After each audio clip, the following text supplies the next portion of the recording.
আত্মরমারির সংসার বিয়া হয়েছে জাস্ট 2টা বছর হয়েছে আমার। এই 2 বছরের ভিতরে আমি কি পরিমাণে বিরক্ত হয়ে গেছি আপনারা আমি বুঝাই সেটা কইতে পারতাম না। আমার জামাই আমার কিতা কয় জানেন, আমার আর হের ভিতরে বলে কম্প্যাটেবিলিটি প্রবলেম। কি প্রবলেম? Compatibility problem. বেড়া আমার লগে 3 বছর ধরে ফ্রেম করছে, 2 বছর ধরে সংসার করছে, 5 বছর ধরে তো টের পাইছে না যে আমরা দুজনের মধ্যে কম্প্যাটেবিলিটি প্রবলেম। আজকা 5 বছর হইয়া 6 বছরে ফারা দিব, আর 2 বছর হইলে 6 বছর মেবি কমপ্লিট হইয়া যাইব। ঠিক আছে, এত বছরের ভিতরে বেটা আমার এসেরা কয় সকাল থেকে ঝগড়া করতেছি আমরা দুজনে, সে আমার এসেরা কয় আমরা দুজনের মধ্যে কম্প্যাটেবিলিটি প্রবলেম। ঠিক আছে, আমিও মাইনা নিছি, ঠিক আছে কম্প্যাটেবিলিটি প্রবলেম। বাই দেবে বুঝছেন তো কম্প্যাটেবিলিটি প্রবলেম মানে গীতা বাংলাটা আমি আপনাদের বুঝাই সেটা কইতাম না, একটু ডিকশনারি ঘাইটটা বা গুগলে সার্চ করে বুঝালেন কম্প্যাটেবিলিটি প্রবলেম। ঠিক আছে, যাক ভালো কথা, আমি মাইনা নিলাম। ঠিক আছে, আমার হের মধ্যে কম্প্যাটেবিলিটি প্রবলেম আছে। আমি কইছি ঠিক আছে, আমার সঙ্গে তোমার থাকতে লাগতো না, আমিও তোমার লগে থাকতাম না, আমি বাড়ির জায়গায় তুমি এনে ফেরা থাও, আমিও এনে ফেরা থাও। এবার 1 লাখ বয়সেরা কম্প্যাটেবিলিটি প্রবলেমের সলিউশন বের করো। হ্যাঁ আমার সুন্দর কইতেছে ঠিক আছে যাওগা, আমার দরকার নেই। তো কেমন কেমন হইলে তে আমার কইতেছে ঠিক আছে যাওগা, আমিও মাইনা লেছি, কি আর করবো, আমারও ইগো প্রবলেম, তারও ইগো প্রবলেম। এবার আমি কইছি ঠিক আছে এবার তোমার বাড়ির যেতে লাগবো, আমি তো হাউস ওয়াইফ, ভাই আমার কাছে টাকা পয়সা নাই, তার কাছে আমার হাত পাততে লাগবো সারাদিন, মানে দিনের শেষে এই জিনিসটাই আমার লগে হয় সবসময়, জিদ দেখায়ও পারি না। ভালো কথা, এবার তারে আমি কইছি আমারে টিকিট কেটটা দো, তে তো আমার নিজের থেকে টিকিট কেটটা দেয় না। এবার আমি নিজে আমার ফোন ঘাইটটা এবার আমি কোনান থেকে জানি কিতাকিতি বাইর করছি, কইরা সেটা আমি টিকিট বাইর করছি। টিকিটের দাম হইল গিয়ে 1970 টাকা। আমি থাকি গুয়াহাটির থেকে আগরতলা যাবো, আগরতলা যাইতে 1970 টাকা বা 1570 টাকা এমন ভাবে থাকে।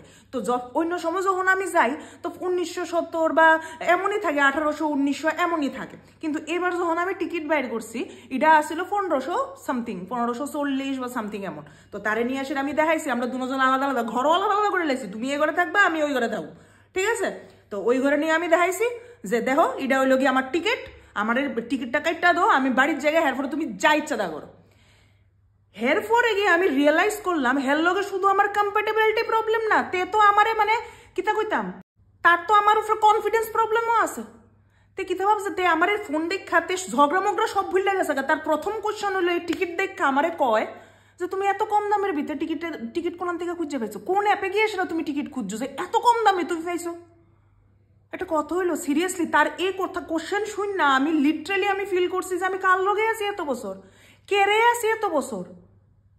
তে মানে আমি যে টিকিট বাইর করে টিকিটের কম দাম, অনেক অ্যাপ আছে অনেক অফার আছে, এটি অ্যাপ্লাই করে আছে আমি টিকিটের এত দাম কম এটাও যে আমি বাইর করতে পারবো, তে যাতে বিশ্বাসই করতে পারে না। তে আমার দিল না একটা, আমি অনেক ঘেন কইরা এবার লাস্ট অব্দি তারে আমি রাজি করাইছি যে না তুমি আমার টিকিট কাটো, আমি বাড়ির যাবো, আমি তোমার লগে থাকতাম না, তোমার এত ইগো প্রবলেম হইলে আমি এসব ফোলাফাইনের লগে আমি থাকতাম না। সে আমার টিকিট কাটটা দিছে। আমি তো ভাবছি হ্যাঁ আমারে কইছে যে টিকিট কাটটা দিব, তুমি যাও করে আমি তোমার টিকিট কাটতে দেবো, আমি বাকি সবকিছু দেখা লই, দেখা সেটা আমি তোমার টিকিট কাটটা দেবো। ঠিক আছে ভালো কথা। এবার সকাল গড়াইয়া দুপুর হইলো, দুপুর গড়াইয়া বিকাল হয়েছে, এখন বাজে বিকাল 5টা।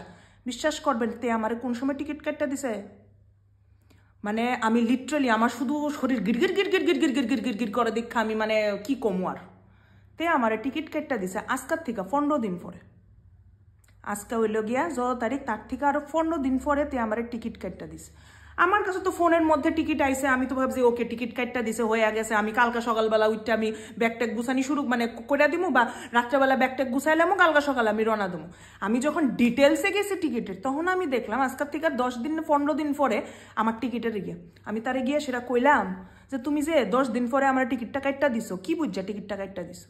তে আমারে কয় আমার মুড সুইং। তার বললে মুড সুইং তেল লিগা তার ইচ্ছাতে কোন সময় টিকিট কাটটা দিব। আমি তারে কইছি টিকিট কাটটা দনের কথাতে বললে আমার কথা শুনছে, শুনে সেটা টিকিট কাটটা দিছে, কিন্তু কোন সময় কাটটা দিব এটা বলে তার ডিসিশন। এর লিগাতে আমার 10 দিন পরে আমার টিকিট কাটটা দিল। আচ্ছা আপনারা কোনছেন আজকে আমি ঝগড়া করছি সকালবেলার থেকে সারাদিন লাগাই এত কষ্ট করে আমি ঝগড়া করলাম, এত গলা ফাড়াইয়া মাথা ব্যথা করে আমার চোখে গঙ্গা যমুনা বাসাইয়া ফুলা ফাইনটা তো কোনো কিছু আয়া যায় না, মায়া ফাইনটা না হেরে লাগা জায়গা জামাইরার কথা। আমি এত কষ্ট করে সারাদিন এত ঝগড়াঝাটি কইরা আমি সারাদিনে হে আমারে কয় আমার বলে 10 দিন পরে বাইক ফাটাইব। জাস্ট ভাবেন আমার কি চলে? এই আচ্ছা আপনি কর না এই 10 দিন লাগাইয়া কি আমি ঝগড়া কন্টিনিউ করতে পারুম? পারতাম না তো না। তো আমার এই সারাদিনের এই পরিশ্রমটা কই গেল? তার কিন্তু কিচ্ছু আয়া জানে যে সারাদিন লাগাইয়া না খাইয়া না দেয় অশ্রু গঙ্গা জল বাসাইয়া আমি যে এরম ভাবে ঝগড়া করছি। তে আমার বউ আমি যে সময় ইচ্ছে ওই সময় টিকিট কাটতে আমি বাইক ফার্ম তোমার আমি জিগামনি। চিন্তা করেন আমার কথার দাম পর্যন্ত তার কাছে নেই। আমি অক্ষণ এটা কি ভালা কইতাম না খারাপ কইতাম আমি বুঝি না। একে তো আমার কথা শোনা না 2 পয়সারও, এর উপরে দিয়ে আমার উপরে আবার বললে কম্প্যাটেবিলিটি প্রবলেম।